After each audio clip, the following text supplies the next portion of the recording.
वासुदेवाय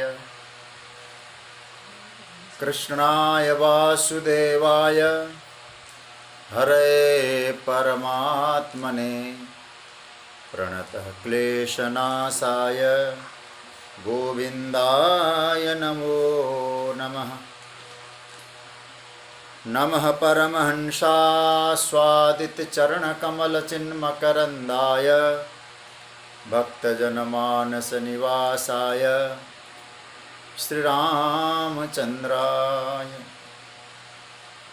वागीशा यस्य वदने लक्ष्मीर्यस्य च वक्ष्यसि यस्यास्ते हृदये संवित् तं नृसिंहमहं भजे।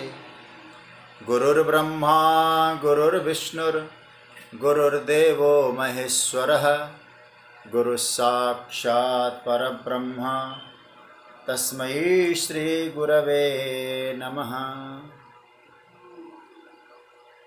भगवत चरण कमलानुरागी मेरे सभी प्रिय स्वजन, आप सभी को मेरा प्रणाम। जय सिया राम, राधे राधे। विज्ञान के माध्यम से भगवान की मंगलमयी वाणी श्रवण करने का लाभ हम सब प्राप्त कर रहे हैं। भगवान की अहेतु की कृपा का परिणाम है। भगवान की कृपा के छाँव में बैठकर ठाकुर जी की दिव्य वाणी का मानो इस भावना से परमात्मा के श्रीमुख से वाणी प्रकट हो रही है। इसी पवित्र भाव के साथ हम लोग श्रीमद् भगवद गीता के दूसरे अध्याय के सांख्य योग की चर्चा कर रहे हैं। अब तक हम लोगों ने दूसरे अध्याय में एक तरह से शरणागत की भूमिका, इस पर चिंतन हुआ। अर्जुन में जो शरणागति के लक्षण है वो सब हम लोग उस पर कुछ चिंतन किए हैं। एक थोड़ा चिंतन करके हम लोग आगे की चर्चा प्रारंभ करें।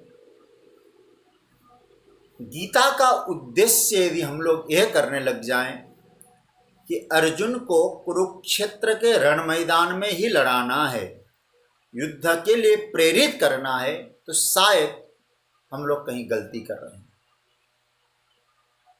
भगवान की दिव्य वाणी का हम लोग सही रूप में यथार्थ भाव समझ नहीं पा रहे। यदि हम लोग चिंतन करें कि युद्ध के लिए प्रेरित करना ही है, युद्ध ही प्रयोजन होता, तो भगवान के पास बहुत सारे ऑप्शंस थे, बहुत सारे विकल्प थे।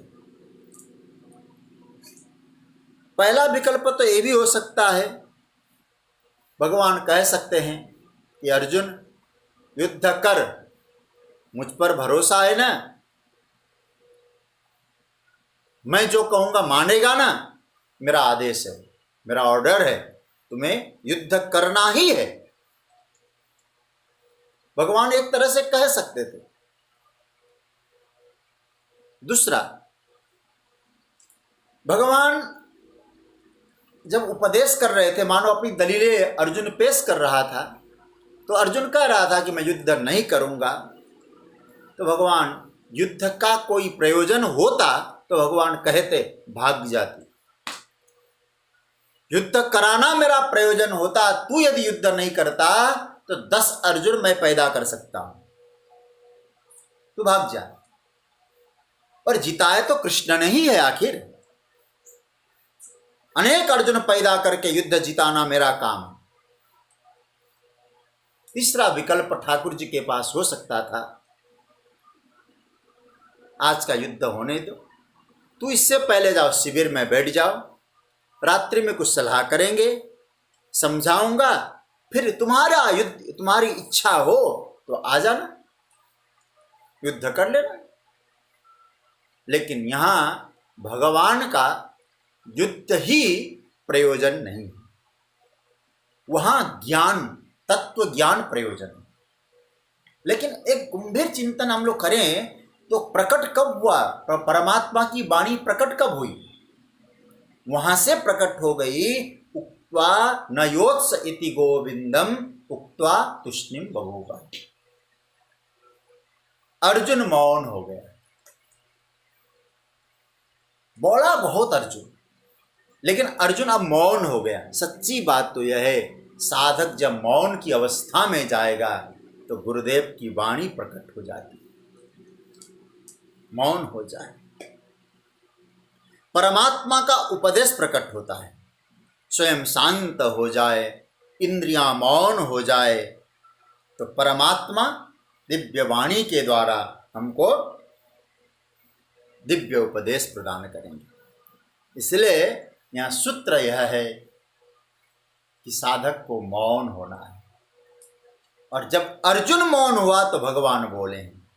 अब यहाँ से भगवान की वाणी चलेगी और उपदेश प्रारंभ होगा, और यहाँ से भगवान बोलते रहेंगे। और जहाँ तक उपदेश का संदर्भ है, एक छोटा सा आप लोगों से गीता का चिंतन कर रहे हैं। भगवान का उपदेश दूसरे अध्याय के 11वें श्लोक से प्रारंभ होकर 18वें अध्याय के 66वें श्लोक तक जाएगा। उसके बाद किसको सुनना चाहिए गीता, किसको नहीं सुनना चाहिए, ये विषय प्रकट हो जाएगा। लेकिन आप वहाँ 66वां श्लोक बड़ा प्रसिद्ध श्लोक है। सर्वधर्मान् परित्यज्य मामेकं शरणं व्रज अहम त्वा सर्व पापेभ्यो मोक्षयिष्यामि मां शुचः। देखिए, शुचः शब्द का प्रयोग, शुच मतलब शोक, और प्रारंभ कहाँ से हुआ? अर्जुन तू शोक मत कर। यदि गीता का चिंतन हम लोग करें, विचार पूर्वक करें, शोक न करने की बात कही ठाकुर जी ने। जिनके विषय में शोक नहीं करना चाहिए, अर्जुन उनके विषय में तू शोक कर रहा है। यहां से उपदेश प्रारंभ किया, और भगवान उपदेश का विराम कहां देते हैं? मोक्षयिष्यामि मां शुचः, तो शोक मत कर। तो गीता का सूत्र समझना हो तो भगवान हमें शोक से मुक्त करते हैं, चिंता से मुक्त करते हैं। और सच्ची बात तो यह है, और चिंता और शोक से केवल तत्वज्ञान ही मुक्त कर सकता है। आप लोग मैं एक बात और कहूं, कई दृष्टिकोण से गीता का विचार किया। महापुरुषों का ऐसा चिंतन है, विशेष करके जो गीता पर जिन्होंने ज्ञान परक टीकाएं लिखी, भक्ति परक टीकाएं भी है, जहां ज्ञान प्रधान टीकाएं लिखी है, उन्होंने एक भाव दिया है कि तत्वज्ञानी आपको शोक मुक्त कर सकता है, तत्वज्ञानी आपको चिंता मुक्त कर सकता है। तत्वज्ञान की आवश्यकता है। वो तो फिर हम बीच में चर्चा करते रहेंगे, ईशावास्य उपनिषद की बात आएगी। तत्र को मोह कह शोक एकत्वम अनुपश्यत।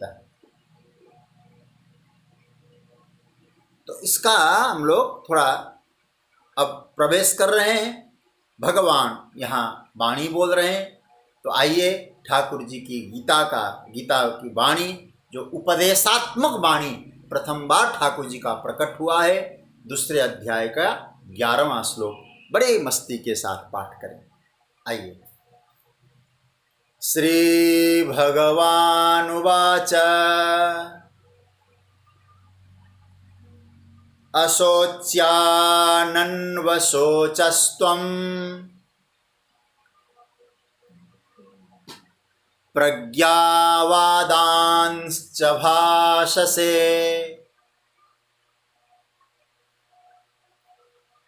गतासु न गतासूंश्च नानुशोचन्ति पंडिताः। यह श्लोक है, स्क्रीन पे आपने देख लिया। भगवान उपदेश प्रार्थ। श्री भगवान उवाच, भगवान बोले हैं। अब क्या बोले हैं भगवान? त्वम अशोच्यान अन्वशोचः च। अर्जुन, जिनके विषय में शोक नहीं करना चाहिए, अन्व सोचा, उनके विषय में तुम शोक कर रहे हो। प्रज्ञावादान भाससे, चा मतलब और, प्रज्ञावादान बड़े ज्ञानियों की तरह तुम बोल रहे हो। एक तरफ तो ज्ञानियों की वाणी बोल रहे हो और दूसरी तरफ जिनका शोक नहीं करना चाहिए उनके विषय में शोक कर रहे हो। गतासून च अगतासून, जिनके प्राण चले गए, अगतासून जिनके प्राण अभी गए नहीं, पंडिता ज्ञानी जन जिनके प्राण गए अथवा जिनके प्राण नहीं गए उनके विषय में न अनुशोचंती, शोक नहीं करते। इसका अर्थ ऐसे तो आपने समझ लिया, साधारण जो अर्थ होता है। थोड़ा सा एक दो कुछ केवल अनुवाद समझेंगे तो शायद इस श्लोक को यथार्थ रूप में समझना कठिन हो जाएगा। कई अनुवाद में ऐसा भी लिखा है, पंडित लोग मरे हुए और जीवित व्यक्ति के विषय में शोक नहीं करते, लेकिन श्री कृष्ण की वाणी ऐसी नहीं। जिनके प्राण चले गए और जिनके प्राण नहीं गए, ज्ञानी जन उनके विषय में शोक नहीं करते। अब यहां थोड़ा चिंतन करना। भगवान जब इसको उपदेश कर रहे थे अर्जुन को गीता का, तो संजय ने क्या कहा था? प्रहसन्निव भारत, हे धृतराष्ट्र, जैसे मुस्कुराते हुए भगवान बोल रहे हैं। यह भगवान का मुस्कुराना और ऐसा दिव्य वाणी प्रकट करना। भगवान कह रहे हैं मुस्कुराते हुए, अर्जुन जिनके विषय में शोक नहीं करना चाहिए तो उनके विषय में चिंता कर रहा है, शोक कर रहा है और उस शोक को जस्टिफाई कर रहा है, प्रमाणित करने की कोशिश कर रहा है, दलीलें पेश कर रहा है, प्रज्ञावाद बाण की तरह। जैसे एक बालक, पिता कह रहा हो बेटा तुम स्कूल चले जाओ, अब बेटा स्कूल न जाने की कई प्रकार के दलीलें दे रहा है। क्या है ना पिताजी, आप स्कूल स्कूल कह रहे हैं, आजकल मोबाइल में कितने ऐप्स आ गए, अरे वो ऐप को डाउनलोड कर लें, वहीं से पढ़ लें, क्या फायदा स्कूल जाने से, टाइम वेस्ट करना है। आप जरा सोचिए, जब बालक ऐसा कह रहा है, बालक अपनी दलीलें दे रहा है, तो बाप क्या करेगा? सोचेगा वाह बेटा बड़ा ज्ञानी बन रहा है, लेकिन पिता मुस्कुराएगा क्योंकि तुम्हारा ज्ञान किसी काम का नहीं। छोटा बालक जब ऐसा कहे तो जैसे पिता मुस्कुरा के उनकी वाणी के, उनकी दलीलों को सुनता है, मानो संजय कहना चाह रहे हैं कि भगवान भी मुस्कुराते हुए, जैसे छोटा बालक कह रहा हो अपनी दलीलें, मुस्कुराते हुए अर्जुन के प्रश्न का उत्तर दे रहे हैं। ठाकुर जी मुस्कुरा रहे हैं। और मैं समझता हूं भगवान की जो बोलने की शैली है एक गजब की। भगवान को जब बोलना हो तो अर्जुन को नपुंसक भी कह देते हैं, क्लैब्यम मास्मगमः पार्थ। लेकिन जब डिप्लोमेसी, व्यवहार कुशलता की बात जब भगवान करते हैं तब कितनी दिव्य बात कहते हैं, जिसके विषय में शोक नहीं करना चाहिए उनके विषय में शोक कर रहा है। और तू पंडित जैसी बातें कर रहा है, हालांकि तू पंडित नहीं है, क्योंकि पंडित ऐसी बातें बोलता ही नहीं। अभी हम आगे चर्चा करेंगे पंडित किसको कहा जाता है। भाषा बोल रहे पंडितों की तरह, लेकिन जो बातें कह रहे हो और पंडित जैसी बातें तुम नहीं कर रहे हो। तो इसका मतलब क्या है? मानो भगवान डायरेक्ट तो नहीं बोल रहे हैं, इनडायरेक्टली कह रहे होंगे अर्जुन तू मूर्ख है, भले पंडित अपने आप को समझे। क्योंकि पंडित का लक्षण क्या है? हमारे यहाँ एक बड़ा सुंदर भाव आया है, शास्त्राण्यधीत्यापि भवन्ति मूर्खा। शास्त्रों का अध्ययन करके बहुत बड़े बड़े ग्रंथों को रट डालने के बाद भी लोग मूर्ख हो जाते हैं। अच्छा, जब ग्रंथों का अध्ययन करके लोग मूर्ख होते हैं तो ज्ञानी कौन हुआ? तो बहुत सुंदर नीचे भाव दिया, यस्तु क्रियावान पुरुषा स विद्वान। जो क्रियावान है वही विद्वान है, वही विद्यावान। जो क्रियावान, जो क्रिया उस जो पढ़ा है उसने अपनी क्रिया में जो उतारा है वो वास्तव में विद्यावान है, ज्ञानी है। इसलिए भगवान यहाँ कहना चाहते अर्जुन शोक नहीं करना चाहिए। किसके विषय में? जिनके विषय में नहीं करना चाहिए उनके विषय में। और मुझे मालूम है अर्जुन तो शोक लायक नहीं है। कारण हमारे शास्त्रों में आया है शोक किसका करना चाहिए, शोक आता क्यों है। महाभारत में एक प्रसंग आया है। धृतराष्ट्र विदुर से कहते हैं कि विदुर मुझे नींद नहीं आती, चिंताग्रस्त होता हूं। विदुर जी ने कहा कोई कारण तो होगा। दुर्योधन को लेकर मेरी बात नहीं मानता, षड्यंत्र करता है। और दूसरी तरफ आप देखें कि दुर्योधन को प्रमोट करने वाला भी धृतराष्ट्र है और दुर्योधन के हर कार्य का मौन समर्थक भी धृतराष्ट्र है। तो धृतराष्ट्र कह रहे हैं मुझे नींद नहीं आती, शोक रहता है, चिंता रहती है।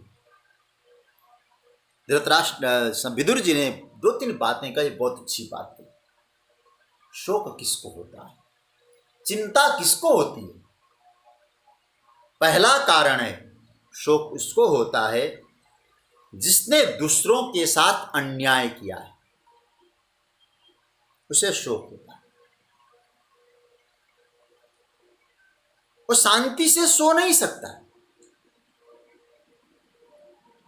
अन्यायी व्यक्ति को भले आप चकाचौंध में देखें, वो शांति से सो नहीं सकता। बड़े बड़े भले ही बड़े बड़े महलों में रहता होगा, लंबी चौड़ी गाड़ी में घूमता होगा, एयर कंडीशन रूम में आराम से बिताता होगा समय, लेकिन वो शोकग्रस्त है, वो सो नहीं सकता। और जिसका जीवन प्रामाणिकता है, प्रामाणिकता से जो जिया है, वो भले चटाई पे सोना पड़े, वो खर्राटे की नींद सो सकता है।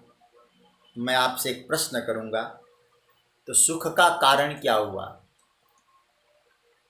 एयर कंडीशन रूम हुआ, अनेक वैभव हुए, या 7 घंटे की अच्छी नींद हुई? आप चिंतन करना थोड़ा सा। वास्तव में वह है स्वस्थ सेते मृत्युरस्मात् अपैति। श्रीमद् भागवत और भागवत का श्लोक मैं आपको बता दूं, वो कहाँ का प्रसंग है। सोता कौन है? ये देवकी जब भगवान प्रकट होते हैं श्रीमद् भागवत के 10वें स्कंद में, तब देवकी कहती है भगवान से, प्रार्थना करती है चतुर्भुज रूप में। वो भागवत के तीसरे अध्याय में देवकी बोल रही है, मर्त्यो मृत्युर्व्याल भीत पलायन, 27वां श्लोक है। मर्त्यो मृत्युर्व्याल भीत पलायन लोकान सर्वान निर्भयम नाद्य गच्छत त्वत्पादाब्जम प्राप्य यदृच्छयाद्यः स्वस्थः सेते मृत्युरस्मात् अपैति। ये भागवत के 10वें स्कंद के तीसरे अध्याय का 27वां श्लोक। इसका भाव क्या है? देवकी कहती है कि स्वस्थ सेते, सुखपूर्वक वही सोता है जो आपके चरण कमल का जिसने आश्रय लिया है, भगवान के चरण कमल को ही जिसने सार सर्वस्व समझा है, वही आनंद से सो सकता है और शोक मुक्त हो सकता है, अन्यथा शोकग्रस्त है। यह उनका भाव है। लेकिन अब विदुर जी ने कहा अन्यायी व्यक्ति को शोक उसको होता है। दूसरा, जिसने किसी का शोषण किया है उसे शोक होता है। अर्जुन ने दोनों तो तुम में है ही नहीं। लेकिन तीसरी बात जो विदुर जी कहते, जिसमें अज्ञान है, वो शोक करने लायक है। क्योंकि जो अज्ञान है कैसा भी अज्ञान हो, वो चिंता प्रदान करेगा ही करेगा। कैसे? अब एक साधारण व्यवहार की दृष्टि से आप विचार करें। किसी व्यक्ति को दिल्ली से मुंबई जाना है और मुंबई कभी गया नहीं, वो व्यक्ति पहली बार जा रहा है।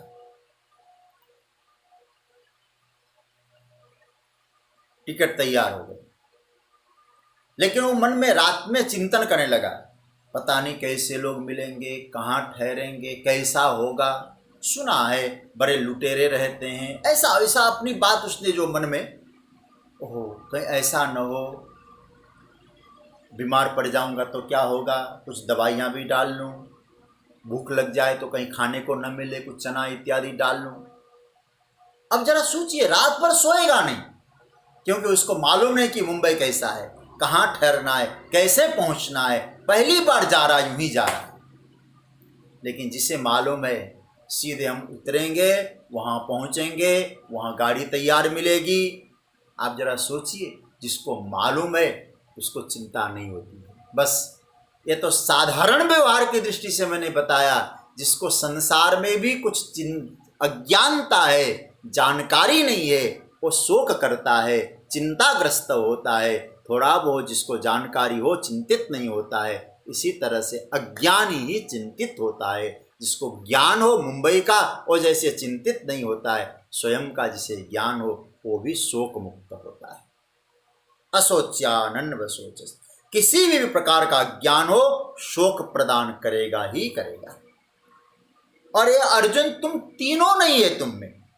न तुम अन्यायी, तुमने अन्याय किया है किसी के साथ, न तुमने किसी का शोषण किया है, और न तुम अज्ञानी हो। तो तीनों जब तुम में नहीं है तो शोक क्यों करते हो? इसलिए जिसकी चिंता नहीं करनी चाहिए उसकी चिंता मत करो। शोक किसका करना चाहिए? एक मुझे रामचरितमानस की चौपाइयाँ, जब भगवान वशिष्ठ जी महाराज भरत को उपदेश करते हुए कहते हैं, सब विधि सोचिय पर अपकारी, निज तनु पोषक निर्दय भारी, सोचनीय सब ही विधि सोई, जो न छाड़ी छल हरिजन होई। किसका शोक करना चाहिए? तो कहते हैं जो दूसरे का अपकार करता है, केवल शरीर का पोषण करके निर्दयता पूर्वक व्यवहार करता है, और जो संसार के छल को त्याग कर भगवान के शरणागत नहीं होता है, उसका शोक करना चाहिए। लेकिन तुम शोक कर रहे हो, और शोक करते करते क्या कर रहे हो? प्रज्ञावादान सभास से शोक तो कर रहे हो, नहीं करना चाहिए उसका भी शोक कर रहे हो, और तुम प्रज्ञावाद की तरह बात करो। एक बात बहुत ध्यान देना इस बात को, प्रज्ञावाद, देखिए प्रज्ञा नहीं है, प्रज्ञावाद है। प्रज्ञावाद किसको कहते हैं? तो हमारे चिंतकों ने कहा प्रज्ञावाद उसको कहते हैं कि जो जिसकी कथनी और करनी में अंतर हो, उसको प्रज्ञावाद बोलते हैं। दोनों में भिन्नता हो। और प्रज्ञा शब्द बहुत दिव्य है, ध्यान देना। हमारी बुद्धि की 4 अवस्थाएं होती हैं, आप लोग नोट करें इसको। यहाँ प्रज्ञावाद शब्द आया इसलिए मैं प्रज्ञा शब्द को जोड़ रहा हूं। बुद्धि की 4 अवस्थाएं होती हैं, 4 स्वरूप बोलते हैं हम लोग। स्मृति, मति, बुद्धि और प्रज्ञा। आपने लिख लिया होगा, स्मृति, मति, बुद्धि और प्रज्ञा। अब इन चारों को समझ लेना। स्मृति रतीत विषया, जब आप अतीत की बात सोचते हैं तो उस समय इस मस्तिष्क में स्मृति नाम की बुद्धि रहती, स्मृति है उस समय। आप उसको बुद्धि नहीं कहें, स्मृति बोलें। मति आगामी गोचरा, जब आगे की बात आप सोचते हैं उस समय उसका स्वरूप होता है मति। बीती हुई बात को सोचें, बुद्धि। आगे की बात को सोचें, मति, और बुद्धिस्तात्कालिकी गेया, वर्तमान में इस समय प्रेजेंट उसका निर्णय करे, और बुद्धि। लेकिन इससे तीनों में श्रेष्ठ क्या है? तो क्या कि प्रज्ञा त्रैकालिक स्मृता, तीनों कालों का जिसे ज्ञान हो, बोध हो, उसका नाम है प्रज्ञा। लेकिन आप जरा सोचिए, प्रज्ञा की इतनी महिमा है, लेकिन अर्जुन क्या कह रहा है? तो प्रज्ञा बात की तरह बात, प्रज्ञा यदि होती तुम में तो तीनों कालों का बोध होता, लेकिन प्रज्ञावाद है, मतलब तुम्हारी बुद्धि सोचती कुछ और है, करती कुछ और है, वो प्रज्ञावाद कहते हैं। तो अर्जुन, बुद्धि शोक न करे, असोच्या नंडव सोचस्तु। अच्छा, वेदांत के अनुसार जाएं हम, ये शोक का कारण क्या है? वेदांत में एक प्रकरण आता है, अध्यास प्रकरण। मैं अभ्यास नहीं कर रहा हूं, ध्यान देना, अध्यास। अध्यास किसको कहते हैं? इसको आप बहुत ध्यान से समझना। देखिए, अध्यास का मतलब होता है जैसे कोई गांठ पड़ जाए, कैसे? इसको यूं समझ लीजिए, एक कार है, गाड़ी, उस गाड़ी में आज आपको घर में गाड़ी खरीदनी है। बच्चों ने सलाह किया, पापा आज जो गाड़ी आएगी ना, लाल रंग की गाड़ी लाना। लाल रंग की गाड़ी उनको चाहे किसी मॉडल का हो, कुछ भी हो, उसे कोई मतलब नहीं, बस कलर लाल हो। लेकिन बाप क्या इसी को ही सोचेगा लाल कलर वाली गाड़ी ले आओ? वो समझता है कि जो लाल कलर है वो तो बॉटम लाइन है, प्रायोरिटी उसकी नहीं है, प्राथमिकता कलर की नहीं है, प्राथमिकता मॉडल कौन सी, इसकी टेक्निक क्या है, इसकी खूबियां क्या है, एवरेज क्या है इसका, एयरबॉक्स कितना मजबूत है, कितना बड़ा है। बालक को इससे कोई मतलब नहीं, बाहर का रंग ठीक हो, भीतर की खूबियां ये नहीं समझता। इसका मतलब आप थोड़ा समझना इसको। देखिए, बाहर जो दिखाई दे रहा है बॉडी और उसका कलर, ये क्या है? बोले इसका नाम है स्थूल शरीर। ये जो दिखाई दे रहा है ना बाहर का, ये बॉडी है और इसका कलर है। बालक वहीं तक जाएंगे, बॉडी ठीक ठाक हो, कलर अच्छा हो, तो इसका मतलब स्थूल शरीर को कहेंगे। लेकिन अब जो समझदार है थोड़ा आगे बढ़ जाएगा और सोचेगा कि इसकी टेक्निक कैसी है, इसका एवरेज क्या है, भीतर की टेक्नोलॉजी क्या है, ये सब देखेगा। वह है सूक्ष्म शरीर, सूक्ष्म शरीर। अब आप और चिंतन करें, सूक्ष्म शरीर और स्थूल शरीर, वो गाड़ी, बाहर का बॉडी, कलर और भीतर की कुछ मशीनरी इत्यादि। अब और आगे बढ़े हम,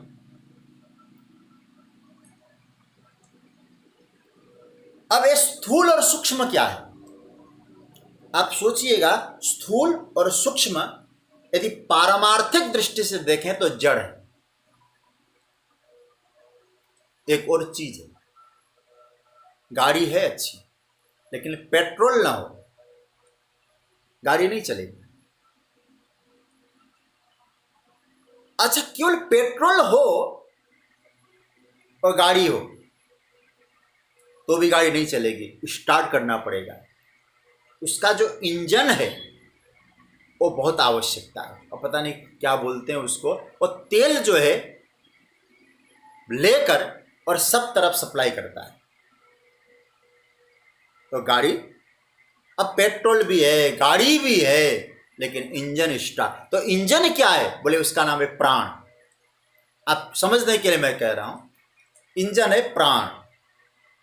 और उसके पीछे जाइए तो पेट्रोल क्या है, हम लोग थोड़ी देर के लिए समझ लें, पेट्रोल है आत्मा। अब आप सोचेंगे पेट्रोल ने गाड़ी चलाया, पेट्रोल ना होता तो गाड़ी नहीं चलती है, तो बात मानते हैं, लेकिन क्या पेट्रोल ने गाड़ी चलाया? यदि मशीन नहीं स्टार्ट किया होता, उस गाड़ी में मशीन ना होता, पेट्रोल डालते तो गाड़ी चलती। तो इसका मतलब यह हुआ, स्थूल शरीर, सूक्ष्म शरीर, प्राण और उसके सबसे अंत में आत्मा। ये बात आपको समझ में आ गया होगा। अब इसका थोड़ा और चिंतन करें। स्थूल और सूक्ष्म तो एक दूसरे से जुड़े हैं, लेकिन ऊर्जा का जो सोर्स है वो कहां से आ रहा है? बोले पेट्रोल से। लेकिन वो पेट्रोल सब जगह पहुंचाने का काम सक्रियता प्राणों की रहती। हमारी दृष्टि अब कहां है? बोले हमने उस स्थूल और सूक्ष्म को पेट्रोल के साथ मिला लिया। मतलब ये समझ लिया कि जड़ और चेतन की जो ग्रंथि है ये क्या है? हमने अपने आप को शरीर समझ लिया। हमने अपने आप को क्या समझ लिया? बोले हमने अपने आप को स्थूल और सूक्ष्म समझ लिया। गाड़ी का भीतर का कुछ इत्यादि टेक्निक इत्यादि वो हमने अपने आप को मान लिया, लेकिन ये नहीं समझ पाए हम कि वो पेट्रोल अलग है, गाड़ी अलग है। बस इन दोनों का संयोग होता है तो गाड़ी चलती है। लेकिन हमने उन दोनों के ग्रंथि को समझे बिना क्या स्थिति कर दी? हमने केवल स्थूल सूक्ष्म ही अपने आप को समझ लिया और भीतर जो चैतन्य को नहीं समझ पाए। तो जड़ और चेतन की जो ग्रंथि है हम अलग अलग नहीं कर पाए। तो वेदांत कहता है शोक उसी के कारण आता है। इसी का नाम है अन्योन्याध्यास, एक दूसरे के प्रति अध्यास। मानस में बहुत बढ़िया चौपाई है। जड़ चेतन ही ग्रंथि पड़ी गई, यद्यपि मृषा छूटत कठिन। जड़ और चेतन की ऐसी ग्रंथि पड़ गई है वो छूटता नहीं। बोले जड़ चेतन की जो ग्रंथि मिल गई है ना, अलग अलग नहीं हो पा रही है। नहीं हो पाने के कारण उस चेतन तत्व को भी हमने शरीर मान लिया है। इसी का नाम है अध्यास, और उस अध्यास का नाम है अन्योन्याध्यास। और जब हमने जड़ को जड़ की तरह नहीं, चेतन को चेतन की तरह नहीं समझा, तो बहुत अच्छी तरह से कहा गया है उसी का नाम है शोक। एक और विचार करें। परम पूज्य स्वामी राम सुखदास जी महाराज कहा करते थे, शोक का कारण सत भी नहीं है और असत भी नहीं। शोक का कारण शरीर भी नहीं है और शरीरी भी नहीं। सज्जनों थोड़ा समझना, बात कठिन लग सकती है लेकिन समझ जाएंगे हम सब। थोड़ा अभ्यास करना पड़ेगा अच्छी तरह से। देखिए, शरीर का मतलब क्या हुआ? ये पांचभौतिक देह। शरीरी का मतलब हुआ आत्मा, ठीक है। और सत और असत ये तो आप जान ही जाएंगे। तो अब यहां न शरीर शोक करता, शरीर के कारण शोक होता है, न सत के कारण शोक होता है, न असत के कारण शोक होता है। तो फिर शोक का कारण देखो, सत को सत समझ लें तो शोक नहीं होगा, असत को असत समझ लें तो भी शोक नहीं होगा। लेकिन आप थोड़ा अपने आप से पूछना, हम चिंतन करें, शोक का कारण है असत को सत समझने से। जो सत नहीं है हमने उसको सत समझ लिया, तो कारण तो आ ही जाएगा, शोक तो हो ही जाएगा। अरे भाई, अस्थाई को जब आप स्थायी मानने लग जाओगे तो शोक होगा कि नहीं? रस्सी है, रस्सी में सर्प है, आप रस्सी को समझ लो, शोक कहां से होगा? लेकिन रस्सी है सत और सर्प है असत। रस्सी को सर्प समझ गए तो शोक वहां से होगा, भय होगा, शोक होगा।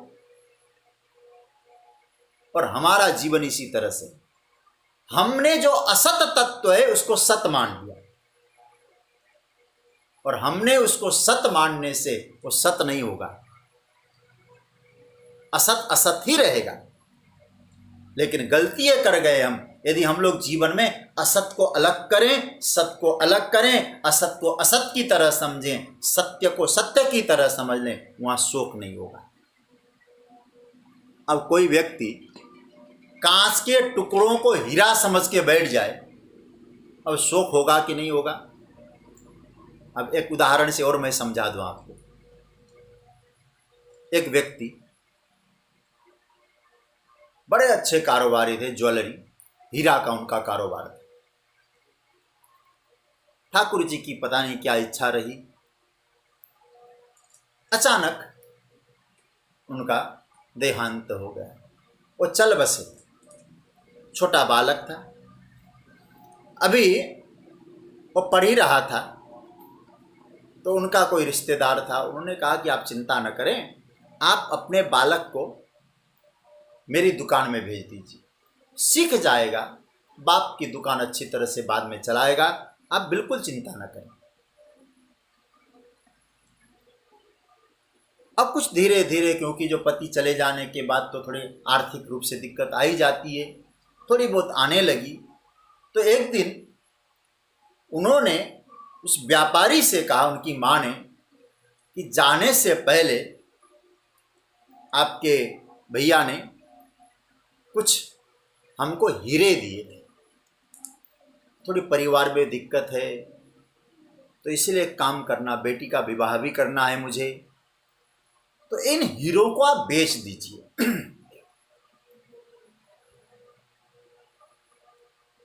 अब जैसे उन्होंने देखा, उन्होंने कहा कि ऐसा है, ये हीरो को रख लीजिए,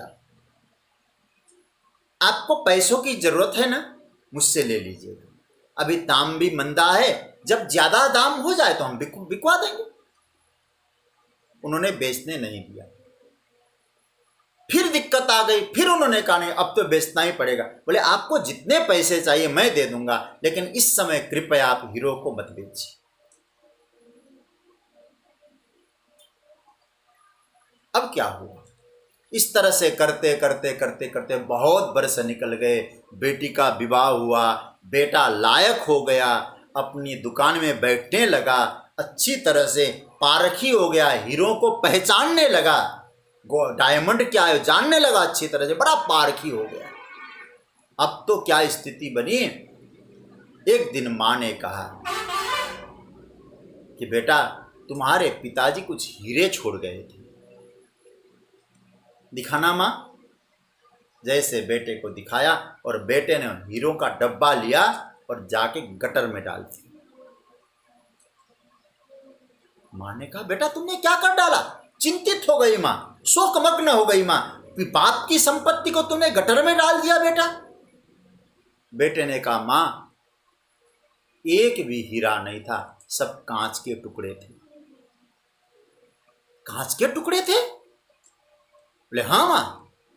तो उनसे कहा कि आपने पहले क्यों नहीं बताया? यदि मैं पहले बताता ना कि एक कांच के टुकड़े, आपके मन में दुर्भाव आ सकता था कि अरे इन्होंने इनको कांच के, मेरे पति ने रखा है, तो मैंने बचाया, आपका बेटा पारखी हो गया, इसकी पहचान आ गई है।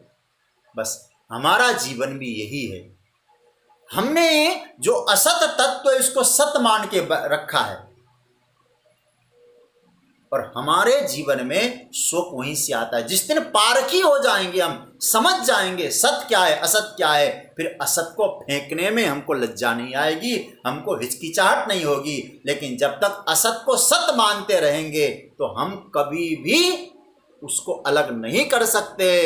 तो असत को असत समझना, सत को सत समझना शोक जाने का तरीका है। लेकिन हमने असत को ही सत समझ लिया, असत कांच के टुकड़ों को हीरा मान लेंगे, तो भैया वो हीरे हो नहीं सकते, चिंता और हमको प्रदान करेंगे। इसलिए शरीर को देखकर तुमको शोक हो रहा है अर्जुन, ये असत है, ये अस्थाई है। गौतम बुद्ध कहा करते थे शरीर मरता है, अस्थाई है। इसलिए शरीर जब मरे, उनका भाव है कि अपनी मृत्यु को देखो, राम नाम सत्य है, कोई ले जा रहा है, सोचो कि मैं ही बैठा हूं ऊपर। चिता जल रही तो देखो मैं चिता के ऊपर बैठा, मेरे शरीर को जलाया जा रहा है। सच्ची बात तो यह है, शरीर क्या है? कृमि विट भस्म संज्ञानतम शरीरम इति वर्णितम। कीड़ा विष्ट अथवा भस्म होना इस शरीर का, ये अस्थाई है अर्जुन, और तुम स्थाई हो। पूज्य पाद राम सुखदास जी महाराज कहा करते, शरीर क्या है? ये मलमूत्र की फैक्ट्री है, फैक्ट्री। सब मलमूत्र भरे हैं, इसलिए शोक न करो। शोक उसी का कीजिए जो अनहोनी होए, अनहोनी होनी नहीं, होनी सो होए जाए। अर्जुन तो शोक के लायक नहीं है। जिनके विषय में शोक नहीं करना चाहिए उनके विषय में तो शोक कर रहा है। एक और बात कहूं, शोक का कारण क्या है? जब हम लोग दो विभाग बना लेते हैं, जैसे धृतराष्ट्र ने बताया विभाग बनाया, कैसे? शुरुआत में धृतराष्ट्र ने क्या कहा? धर्म क्षेत्रे कुरुक्षेत्रे समवेता युत्सव मामका पांडवाश्चैव। हे संजय, मेरे और पांडु के पुत्रों ने क्या किया? मेरा और पांडु का पुत्र, ये दोनों अलग अलग किया कि नहीं किया उसने? मेरे पुत्र मतलब अपनापन, पांडु के पुत्र परायेपन। जब हम दो विभाग कर लेते हैं, मेरा और पराया, तो हमेशा याद रखना शोक उत्पन्न होगा ही होगा। शोक कौन देगा? पराया नहीं देगा, अपना ही देगा। हम लोग बैठे हों, चाय पी रहे हो, खूब आनंद ले रहे हैं, अखबार पढ़ रहे हैं, उस समय कहा अरे देखिए ना, देखिए कोरोना से आज 500 लोग मरे। हाँ भैया, मरे तो ज्यादा है, ये अखबार वालों ने कम बताया है। आप चिंतन कर देखिए जरा, चाय पी रहे हैं, नमकीन बिस्किट खूब आनंद ले रहे हैं, और उधर मरने का खबर पढ़ रहे हैं। दूसरा व्यक्ति का चाय पी लीजिए ना, ठंडी हो गई चाय और बढ़िया बिस्कुट है, ले लीजिए। पी रहे हैं चाय, पढ़ रहे हैं समाचार, मरने का। शोक हो रहा है? बिल्कुल नहीं हो रहा है। लेकिन आनंद से चाय पी रहे थे, मस्ती में आनंद झूम रहे थे, उसी समय टेलीफोन की मोबाइल की घंटी बजी और कहा आप कहाँ हो? बोले यहाँ मित्र के यहाँ लॉन में चाय पी रहे हैं। क्या बताएं, आपका जो भतीजा था ना, वो कोरोना पॉजिटिव आया था, आज गंगाराम हॉस्पिटल में एडमिट था, चला गया। आपको चाय अच्छी लगेगी?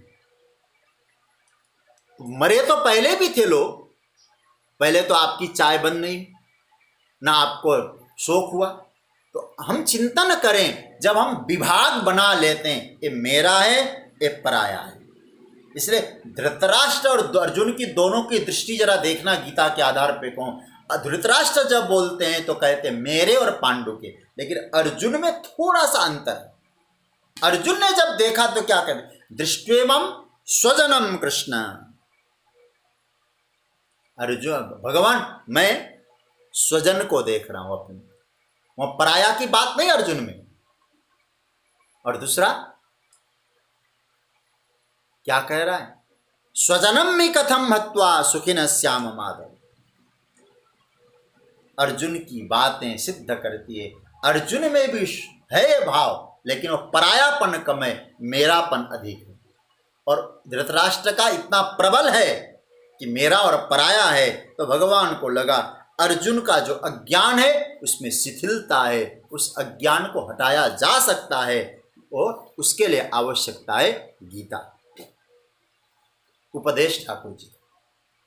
अच्छा, एक छोटा सा चिंतन करें, चोट लग जाए दवा की आवश्यकता है, कोई भाग जाए तो खोजने की आवश्यकता है।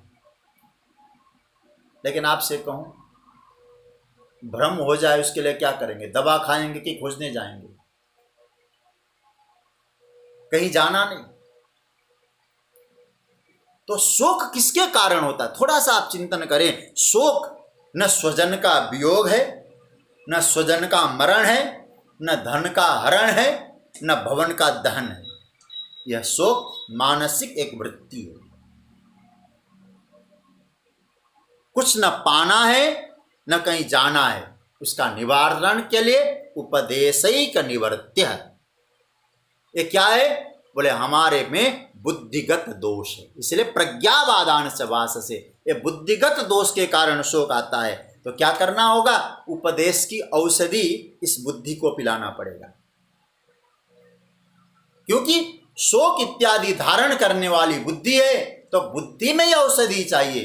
कारण हाथ में चोट लगी हो, पट्टी मस्तक पे नहीं बांधी जाती, पैर में चोट लगी हो और पट्टी हाथ में नहीं बांधी जाती, जहां चोट लगी वहां दवाई की जाती है। उसी तरह से ये बुद्धिगत दोष है, मानसिक दोष है। इसलिए हमको क्या करना होगा? तो कहा हमको ये करना है कि उस उपदेश की आवश्यकता है, उसके लिए गुरुदेव का उपदेश चाहिए। तो और एक बात कहूँ गीता के बारे में, तो शोक नहीं करना चाहिए, वहां शोक कर रहा है। अर्जुन के शोक के कई कारण, परिस्थितियां भी ऐसी आ गई तो शोक आ गया। देखिए, परिस्थितियां भी शोक का कारण हो सकती है। अनुकूल और प्रतिकूल परिस्थितियां आती है तो हम शोक संतप्त हो जाते हैं। लेकिन हम चिंतन ये करें, जो परिस्थिति आज आई, क्या ऐसी परिस्थिति कल थी? है अर्जुन, आप जरा सोचिए, जो तुम शोक की बात कर रहे हैं, शोक हो रहा है, जो आज जो स्थिति है कल थी? नहीं, आज जो है कल रहेगी, क्योंकि परिस्थितियां स्थायी नहीं है। स्थायी होती तो मिटती कैसे? अब आपसे कहूं, स्थायी होती तो मिटती कैसे, और मिटती है तो परिस्थितियां स्थायी कैसे? जैसे सुख और दुख की परिस्थिति आती है, कभी सुख आया कभी दुख आया, तो परिस्थितियां स्थायी नहीं, स्थायी होती तो मिटती कैसे, मिटती है तो स्थायी कैसे? ऐसे बदलने वाली परिस्थितियों को जब हम आत्मसात करने की कोशिश करते हैं और एक परिस्थिति में अटकते हैं, उसी का नाम है शोक। अब एक उदाहरण से समझाऊंगा। रामायण में अनुकूलता और प्रतिकूलता को समझ लेंगे जब भगवान शंकर, सती चली गई दक्ष के यज्ञ में और शंकर भगवान को मालूम पड़ गया, सती का वियोग हो गया। उस वक्त भगवान शंकर की स्थिति क्या है? जब ते सती जाय तनु त्यागा, तब ते शिवमन भयो विरागा। जप ही सदा रघुनायक नामा, जहाँ तहाँ सुनई राम गुण ग्रामा। अब देखिए यहाँ रघुनायक नामा जप ही, सती का वियोग हुआ तो शंकर भगवान क्या कहते? रघुनायक का नाम जप कर रहे हैं। उसके बाद अब ये चौपाई पकड़ना थोड़ा सा, ये भगवान शंकर के लिए प्रतिकूल परिस्थितियां हैं। पत्नी का वियोग हुआ, दुख हो रहा है, इधर उधर कतहु मुनि न उपदेश ही ज्ञाना, कतहु राम गुण गण गरही बखाना। अब प्रतिकूल परिस्थितियां भगवान शंकर। अब अनुकूलता को देखिए जरा, जब पार्वती की सप्तऋषि लोग परीक्षा करके लौट के आते हैं, तो पार्वती के प्रेम की चर्चा शंकर भगवान से कहते, भगवान पार्वती आपके प्रति इतनी समर्पित है, बस तपस्या मूर्ति है, वो तो आपको पाना चाहती है। अब उस समय शंकर की अवस्था क्या है? तो पार्वती के प्रेम की बात सुनना शंकर के लिए अनुकूल परिस्थितियां हैं, सती का वियोग होना प्रतिकूल परिस्थितियां हैं। लेकिन दोनों जगह गोस्वामी जी की लेखनी की विशेषता जरा देखिए। यहाँ उस समय क्या लिखते हैं गोस्वामी जी? बहुरी सप्तऋषि शिव पही आए जाई, कथा उमा कई सकल सुनाई, मनो थीर करी तब शंभु सुजाना, लगे करण रघुनायक ध्यान। मैं आपको एक शब्द पे ध्यान दिलाना चाहूंगा, रघुनायक नामा, रघुनायक ध्यान। पार्वती के प्रेम की बात सुनकर भगवान शंकर रघुनायक का ध्यान करने लगे। सती के वियोग की बात सुनकर रघुनायक का नाम जपने लगे। तो शंकर किसी ने तुलसीदास जी से पूछा, महाराज दोनों जगह एक ही नाम क्यों? राम जी के तो अनेक नाम है, दूसरा रामचंद्र का नाम भी लिख सकते थे, वहाँ भी रघुनायक यहाँ भी रघुनायक। कहते हैं कि देखो बस यही विशेषता है, सती का वियोग प्रतिकूल है, पार्वती का संयोग अनुकूल है, शंकर भगवान की मनस्थिति एक जैसी है, इसलिए दोनों जगह एक ही नाम है, रघुनायक नामा रघुनायक ध्याना। अनुकूल और प्रतिकूल परिस्थिति में शिव को शोक नहीं है, इसलिए भगवान शंकर कहते हैं शोक नहीं। भगवान श्री कृष्ण कहते हैं अशोच्यानन्व शोचस्तु। आगे अशुच्यानन्व शोचस्तम प्रज्ञावादान सवाससे, जिनके विषय में शोक नहीं करना चाहिए, क्योंकि किसी तरह से इस समय तू शोक के लायक नहीं, न परिस्थितियों को देखकर शोक के लायक है न सत असत को देख के शोक के लायक। तो शोक तो करना ही नहीं चाहिए, क्योंकि अनहोनी होनी नहीं, होना होना है, शोक क्यों करता है?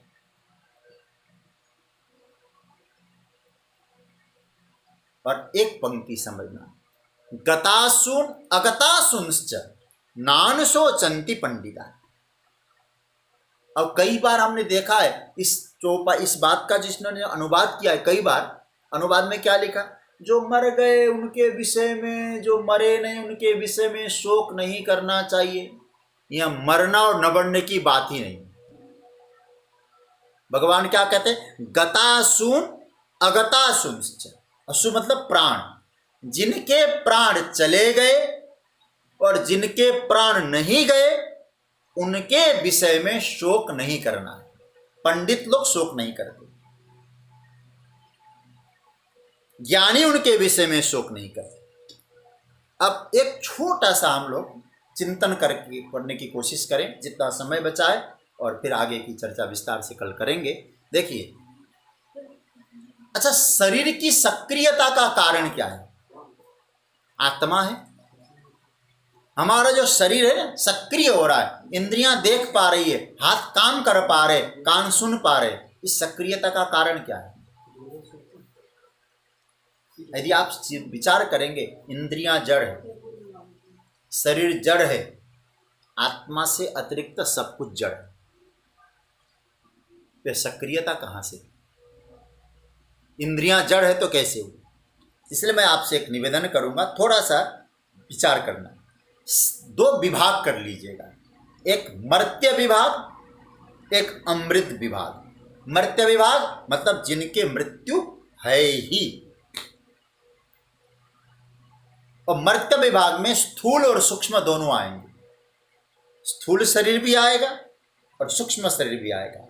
और दूसरा है अमर विभाग, वह है आत्मा। शरीर क्या है? शरीर है एक प्रकार का पदार्थ, इंद्रियां है पदार्थ। आप कहेंगे कैसे? क्योंकि प्रकृति के हैं। प्रकृति के होने के कारण पंच महाभूतों से बना हुआ शरीर, पृथ्वी जल तेज वायु और आकाश से निर्मित है शरीर। तो इसका मतलब है शरीर भी पदार्थ है। आत्मा क्या है फिर? आत्मा ऊर्जा है। सज्जनों ध्यान से समझना, आत्मा ऊर्जा है, शरीर पदार्थ है। अब इन दोनों का संयोग आवश्यक है।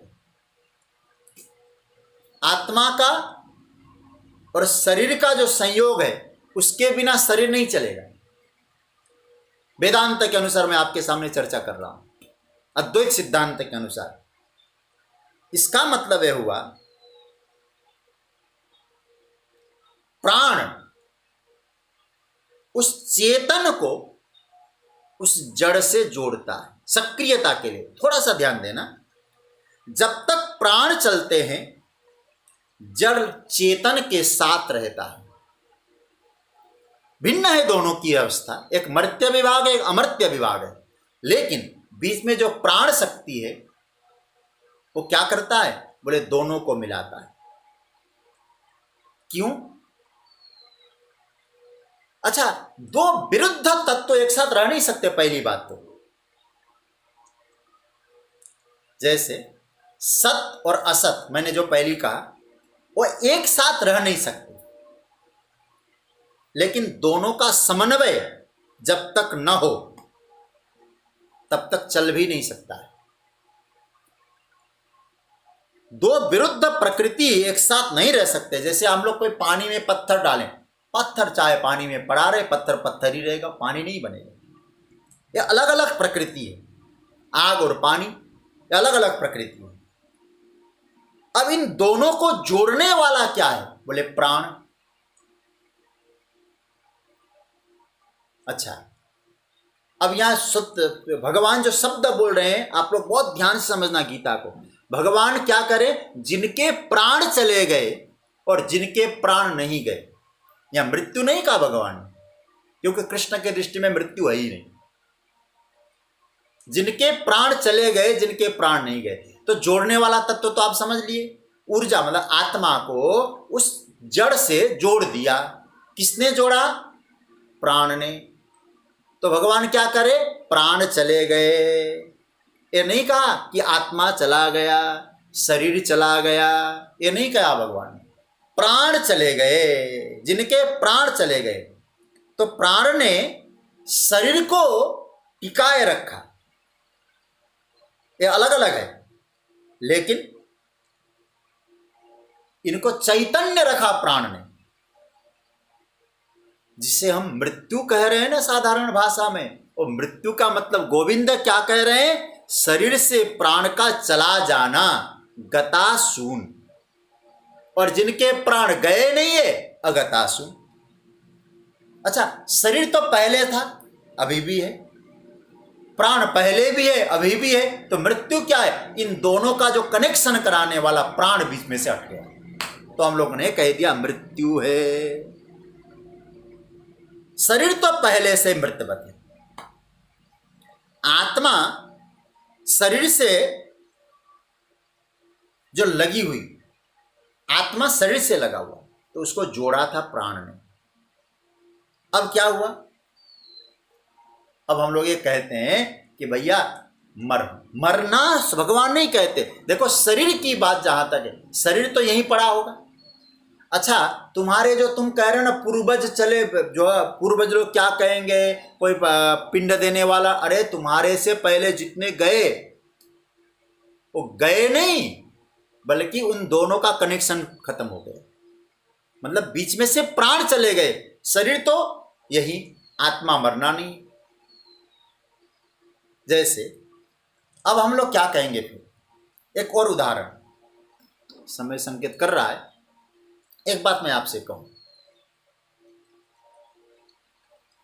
आत्मा मरता नहीं, शरीर भी देखा जाए मरता नहीं। मैं क्या कहूंगा, मैं इसकी और विस्तार से कल चर्चा करूंगा। रूपांतरण हो जाता है। शरीर का भी रूपांतरण होता है और आत्मा का भी रूपांतरण होता है। जैसे जैसे जैसे जैसे मैं आपको एक उदाहरण दूं। नाश की बात जब तक कहेंगे, देखिए एक कागज है, इस कागज को हम नाश करना चाहें, जैसे कागज है पदार्थ है, जैसे मैंने आपसे पहले थोड़ी देर में पहले कहा शरीर पदार्थ है, तो हम इस पदार्थ का नाश करना चाहें, आप देखते जाइए।